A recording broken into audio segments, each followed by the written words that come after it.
¿Qué tal? Muy buenas noches. Les damos la bienvenida a nuestros seguidores, a las personas que nos están viendo. Somos Tau 14, siguiendo la verdad. Somos un equipo de jóvenes comprometidos con la búsqueda de la verdad. Es decir, nos gusta el estudio académico, científico y teológico, si le podemos llamar así, que habla sobre los temas cristianos. Los cristianos evangélicos, el cristiano protestante. Y bueno, como ya lo saben, nos reunimos cotidianamente para debatir o comentar algunos temas respecto al cristianismo en general.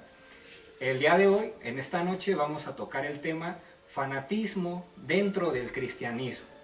¿Es esto posible, que exista fanatismo dentro del mundo cristiano?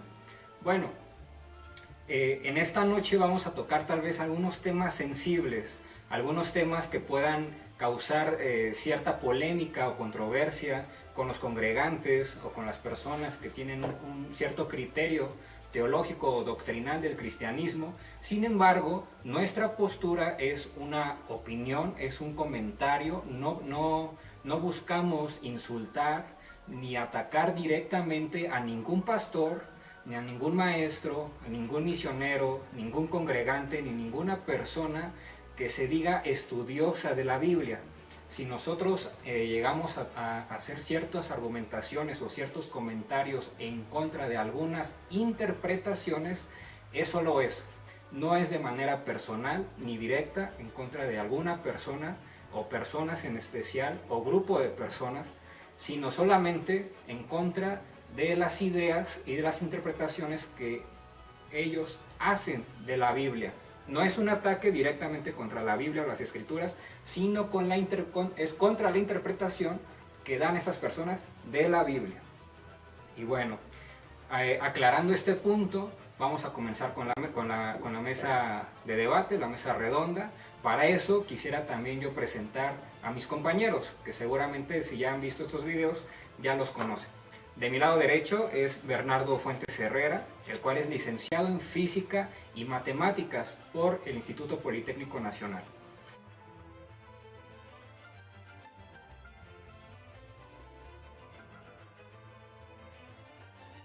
De mi lado izquierdo, Ignacio Ángeles Uriarte. Él es ingeniero textil por el Instituto Politécnico Nacional y tiene una especialidad en astronomía por parte de la Universidad Nacional Autónoma de México.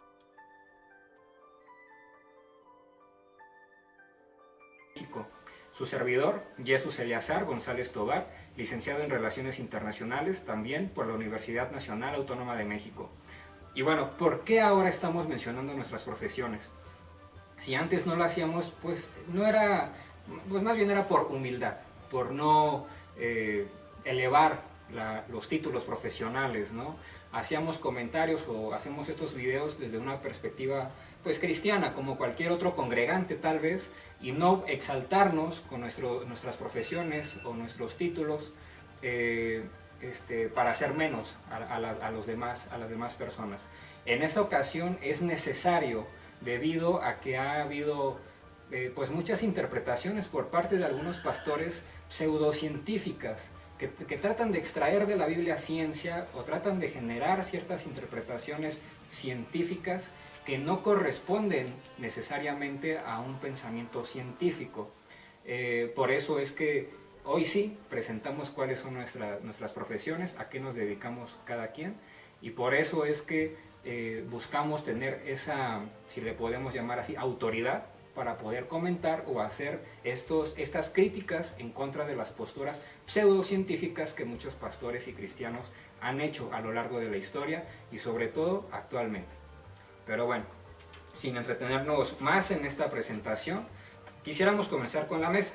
Así que, pues, Berna, platícanos, ¿qué es el fanatismo? Bien, en cuanto a lo que hemos definido por fanatismo, esto es la fe ciega y competitiva hacia alguien o algo.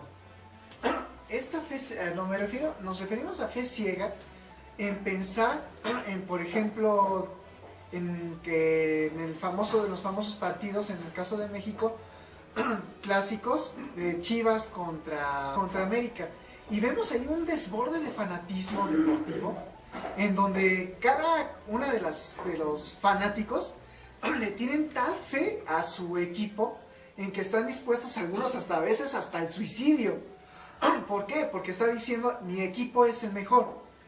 Por eso nos decimos que es una fe ciega y competitiva. Porque ¿qué rayos te está diciendo que en realidad tu equipo es el mejor? En realidad no hay nada que te diga que tal equipo sea mejor que el otro. Pero pues tú elegiste y decidiste tomar este partido, este equipo de fútbol, y pues de ahí ni modo, ¿no? Entraste a un fanatismo deportivo. Y aquí hablamos no solamente de fanatismo deportivo, estamos hablando de fanatismo en general. Ahora, con esto dicho, hemos encontrado que hay dos tipos de fanatismo para nuestra perspectiva cristiana. Hay un fanatismo ignorante y mal informado, que se ha dado a lo largo de la historia de la humanidad, cuando, por ejemplo, en el caso de las persecuciones, se ha llegado a matar a ciertos seres humanos. Recordemos el caso de Hipatia.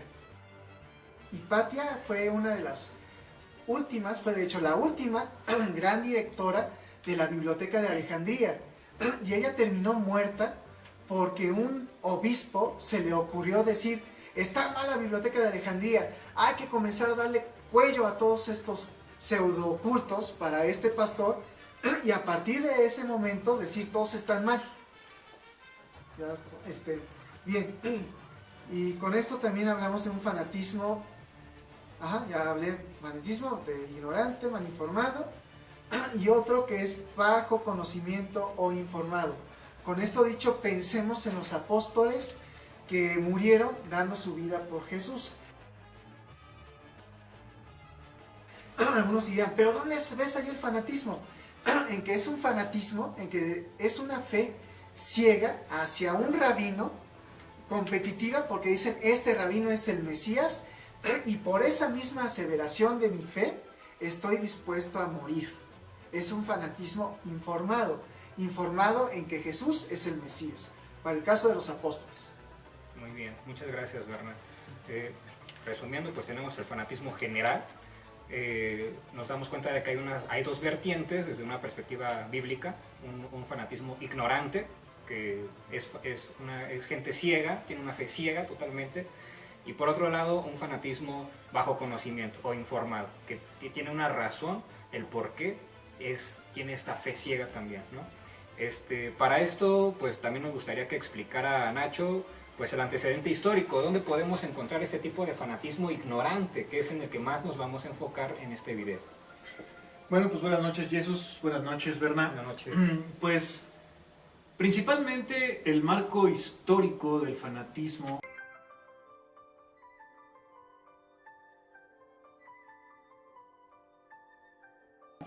lo podemos encontrar en las cruzadas. Después de la muerte de Jesucristo, más o menos por el año 1090 y tantos, empiezan los movimientos religiosos con fines políticos también, cabe mencionar, pero sobre todo son fines religiosos en los cuales decían que hasta cuando un pájaro hacía del baño y caía, todo era la voluntad de Dios.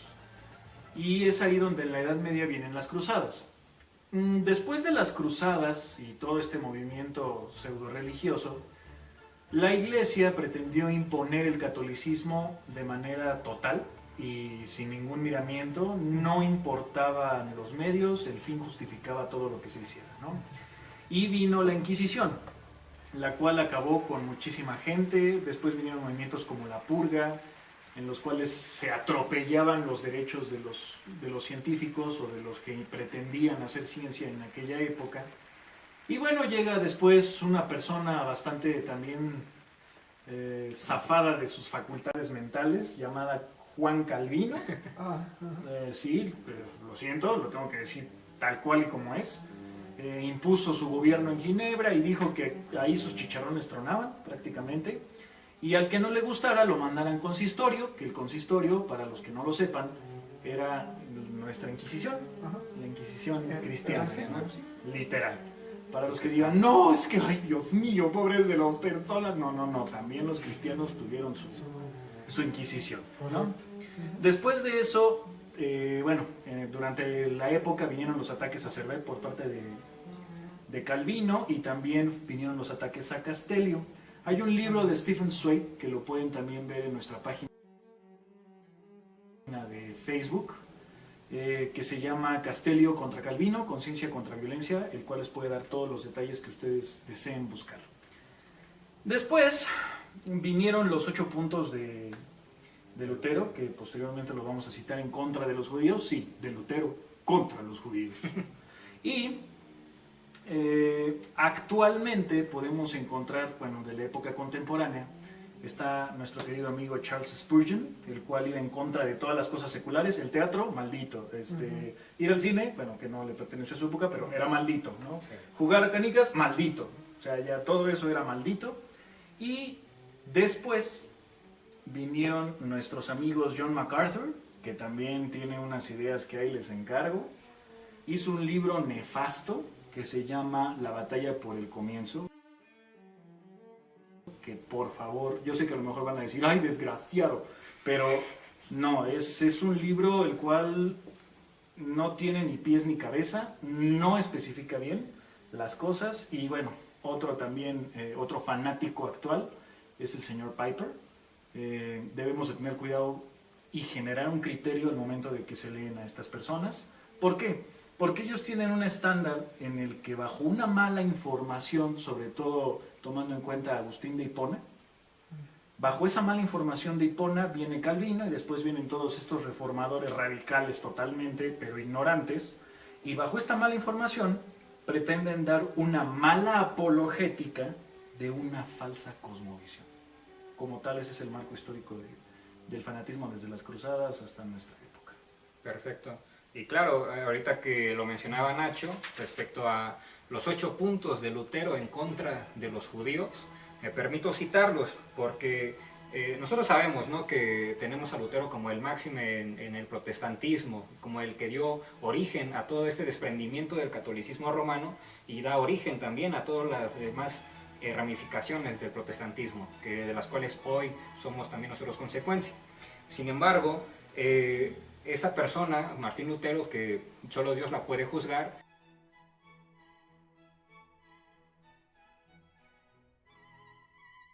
tenía este fanatismo en contra del judaísmo, era racista, por así decirlo, ¿no? Me permito citarlo de su libro Sobre los judíos y sus mentiras, de Martín Lutero, de 1543, capítulo 11. Dicen así: ¿qué debemos hacer nosotros los cristianos con los judíos, esa gente rechazada y condenada? En primer lugar, debemos prender fuego a sus sinagogas o escuelas y enterrar y tapar con suciedad todo lo que no prendamos con fuego, para que ningún hombre vuelva a ver de ellos piedra o ceniza. Esto debe hacerse en honor a nuestro Señor, y que todo el que pueda arroje azufre y brea. También estaría bien si alguien pudiera arrojar fuego del infierno. En segundo lugar, también aconsejo que sus casas sean arrasadas y destruidas, porque en ellas se persiguen los mismos fines que en sus sinagogas. En tercer lugar, aconsejo que sus libros de plegarias y escritos talmúdicos les sean quitados, así como su Biblia entera, que no se les deje ni una hoja, y que sean preservadas para aquellos que se conviertan. En cuarto lugar, aconsejo que de ahora en adelante se les prohíba a los rabinos enseñar, que se les prohíba bajo pena de muerte alabar a Dios, darle las gracias, rezar y enseñar públicamente entre nosotros y nuestro país. En quinto lugar, que la protección en las carreteras sea abolida completamente para los judíos. No tienen nada que hacer en las afueras de las ciudades, dado que no son señores, funcionarios, comerciantes, ni nada por el estilo, que se queden en casa. En sexto lugar, aconsejo que se les quite todo el dinero y todas las riquezas de plata y oro, y que luego todo esto sea guardado en un lugar seguro. Séptimo, recomiendo poner o un mayal o un hacha a una asada o una pala o una rueca o un uso en las manos de judíos y judías jóvenes y fuertes, y dejar que coman el pan con el sudor de su rostro, como se le impuso a los hijos de Adán. De Génesis 3:19, esto me suena casi como Hitler.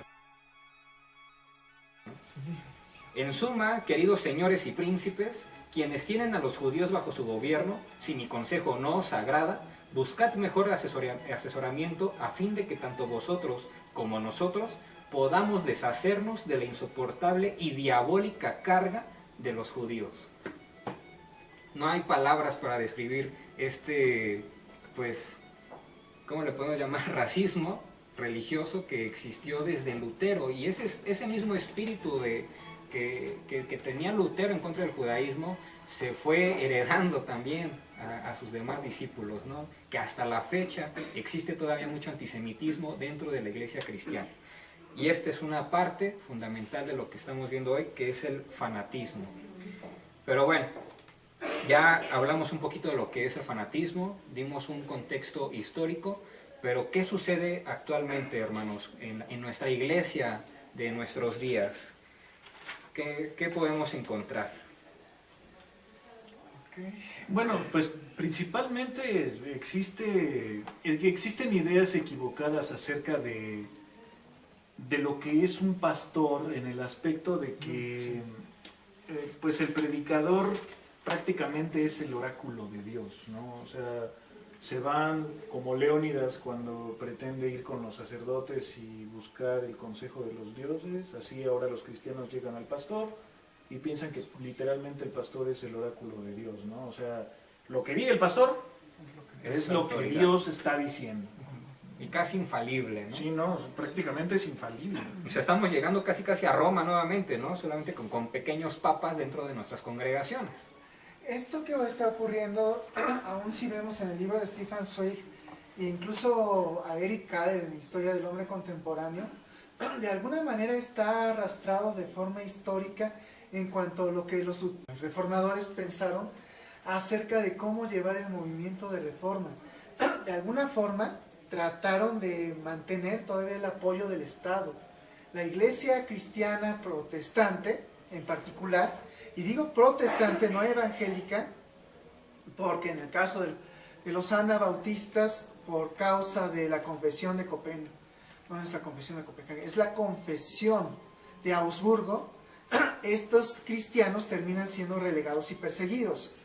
Pero los cristianos católicos romanos y los protestantes que protestan por causa del intento de Carlos V de tratar de volver a todos al catolicismo, comienzan a darse cuenta de que necesitan estos cristianos el apoyo del Estado. Aún no se divorcian del Estado en ese momento. El Estado tiene que emitir 100 años después, y me refiero al Estado de los Reyes, un edicto de tolerancia para tratar de ya no matarse entre católicos y protestantes. A veces decimos entre los cristianos evangélicos de la actualidad, ¿cómo rayos es que entre evangélicos y católicos no nos llevamos bien?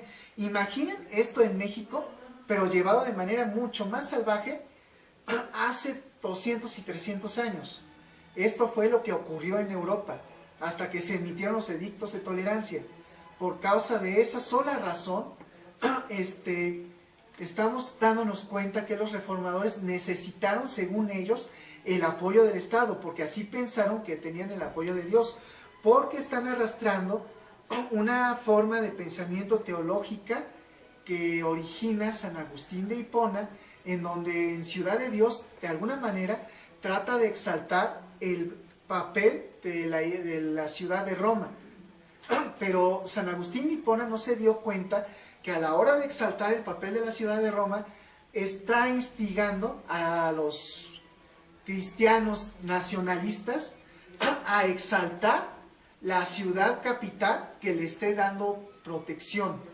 A causa de ello, se tiene que lamentar que el cristianismo evangélico, de alguna manera, tiende a ser seducido por este tipo de fanatismo. Nacho, perdona que te haya interrumpido. No, está bien. Lo único que quiero, al punto al que quiero llegar es que todas las personas que estamos sobre la faz de la tierra nos equivocamos. Y los pastores no son excepción. Notan, como dijo Jesús. No pretendemos atacar a las personas, pretendemos atacar a sus malas ideas. Y esto, conforme a lo que hemos estado hablando, creo que tiene que ver con el criterio. Lo importante es ahí desarrollar desarrollar criterio en el congregante. Porque no puede ser que las personas crean completamente lo que Dios dice y salen diciendo maravillas del pastor, siendo que otras que realmente también saben, pueden decir, oye, no, ¿sabes qué? Realmente se equivocó en esto, o en esto, o en esto, o en esto, o en esto. Exactamente. El único problema que veo que también existe es que no existe la forma de poder llegar directamente al pastor. A lo mejor, por ejemplo, en iglesias anabautistas sí, pero en iglesias completamente calvinistas o, por ejemplo, ¿de qué otro tipo? Luteranas, existe una presentación de la Biblia completamente expositiva y prácticamente alguien que sepa y diga, oye, ¿sabes qué? Estás mal, llega el de seguridad y le da un gomazo en la cabeza y lo sienta, ¿no? Entonces no existe esa forma. Sería hasta mega iglesias. O sea, fíjate, cuando hablamos de seguridad o del ministerio de seguridad, estamos hablando de mega iglesias. En el caso de los luteranos y los presbiterianos, por ejemplo, es por arrastre cultural del catolicismo romano. Si tú vas a una misa católica romana, tú te sientas y tienes que escuchar toda la interpretación que el sacerdote da del texto que le dan a leer de las Sagradas Escrituras para ese domingo. Y así se repite en las iglesias evangélicas de corte más tradicional. Se supone que las anabautistas en teoría no debe ser así. Se tiene en las iglesias anabautistas la práctica de la hermenéutica comunitaria. Lamentablemente sí, la cultura afecta a las iglesias. La cultura de México y de Latinoamérica no se da ni siquiera poderle decir al profesor, oiga, profe, yo no estoy de acuerdo con eso que está diciendo. En algunas escuelas sí, pero en otras es como que, ¿sabes qué? Mientras yo esté exponiendo, tú te callas. Y cuando yo te diga que me preguntes, me preguntas. Y si no, estás desobedeciendo y lárgate del salón. Quisiera platicar una anécdota, creo que se las comenté en una ocasión que sucedió en mi congregación donde estoy yo. El pastor estaba dando su sermón normal, un domingo, y estaba criticando en ese momento, nosotros somos mexicanos, en ese momento coyunturalmente había muchas manifestaciones de estudiantes. Entonces el pastor hizo un comentario pues ofensivo, si lo podemos llamar así, en contra de los estudiantes que se estaban manifestando por una injusticia dentro de su escuela, su institución. Y les llamó que a estos jóvenes mejor que se pongan a estudiar, que tienen que estarle reclamando al gobierno, que se aguanten, que se sujeten a la autoridad, que porque la Biblia dice que hay que sujetarnos a la autoridad, y bla, bla, bla. Aunque se cometan injusticias, ¿no? Pero lo hizo de una manera muy despectiva. Entonces una chava, seguramente de esa institución académica, se levantó y le gritó al pastor, pastor, no estoy de acuerdo con usted, nosotros tenemos los derechos. Y en lo que estaba hablando, ¿quiénes creen que llegaron? Pues los de seguridad. Y le dijeron, oye, tranquila, la sentaron. Y el pastor en burla, otra vez, le hace, sí, al rato, cuando termine la prédica, me traes tu carta de peticiones. Y continuó con su prédica, ¿no? Después de hacer esa burla y hacer esa crítica. A mí me pareció pues estuvo muy mal lo que hizo, ¿no? Y eso es a lo que nos referimos también, parte del fanatismo, de que el predicador es lo que él dice y tenemos que hacer caso de lo que él habla, sin la oportunidad de nosotros tener un propio criterio, una opinión personal. Y es lo que buscamos desarrollar, es el objetivo dentro de nuestra mesa de debate, ¿no? Otra de las cosas que suceden es que vemos al pastor como la única autoridad para interpretar las escrituras, como el único que tiene la inspiración o que el Espíritu le puede revelar algunas cosas de la Escritura, ¿no? Y así como la interpreta y como él la ve desde su cultura, desde su ideología, desde su sistema de pensamiento, nos la enseña.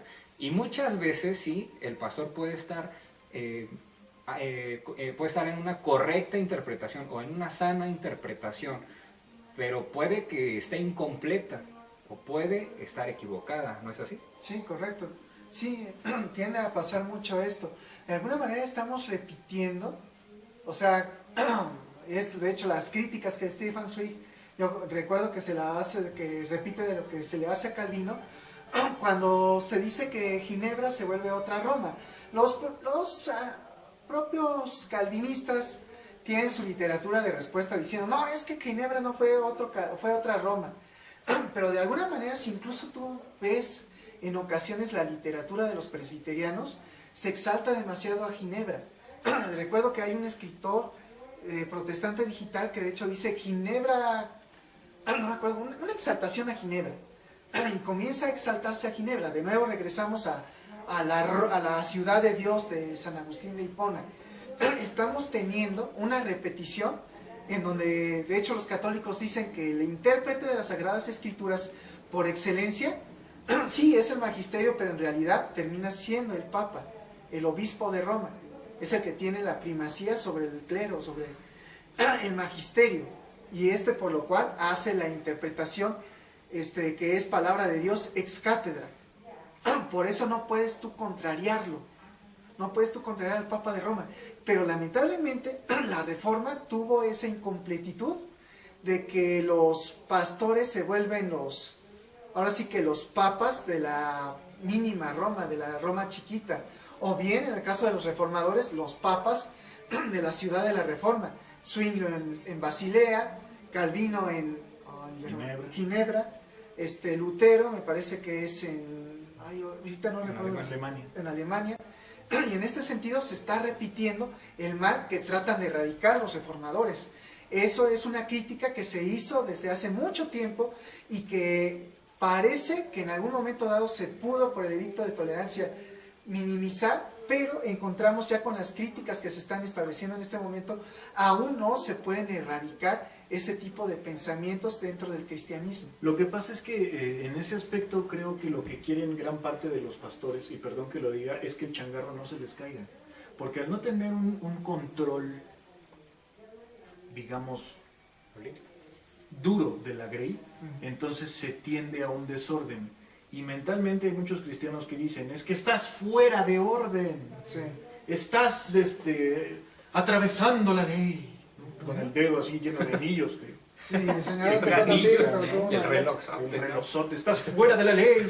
Ajá. Entonces, más bien, eso es lo que quieren, controlar realmente a la grey. Es como un oscurantismo moderno. Exacto. Sí, se tiene libros, se puede leer, pero no hagas una crítica en contra de una persona de manera pública, porque te cae Eres seguridad, excomulgado. ¿no? No, el chabuisque, te cae seguridad.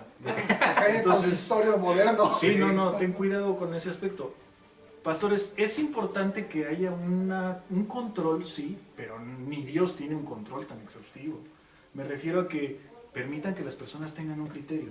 Y al tener personas con criterio, ustedes deben de desarrollar un criterio. Ahora, deben cultivarse, por el amor de Dios. Por favor, lean. No todo lo que ustedes dicen es verdad. Y voy a platicar una anécdota. En una ocasión tuve que ir a un poblado en Guerrero y estaba yo sentado con el pastor y su esposa. No voy a decir que es la pastora, voy a decir que es su esposa. Sí, claro, no hay pastor. Está el pastor y su esposa. Y en ese momento, platicando con su esposa, me dice, es que en la Biblia dice que, pues, todo lo que sucede es voluntad de Dios. Y si cae un pájaro, es voluntad de Dios. La hoja de un árbol. Y la hoja de un árbol, ¿no? Esa es tipiquísima. típica, sí. Esa se la rifan todos, ¿no? Acá, hasta cantando, ¿no? Levanta tus manos y escucha al Señor, porque no hay hoja que no caiga de un árbol sin que sea la voluntad. Y dicen que está en la Biblia. Y dicen que está en la Biblia. A ver si lo encuentran. Fíjense lo que está diciendo la esposa de un pastor. O sea, alguien que debe tener ya un criterio, no dijo nada. No dijo nada. Y yo casi escupo la sopa. O sea, yo dije, saqué mi Biblia y le dije, ¿dónde dice eso? Dígame, ¿dónde dice eso?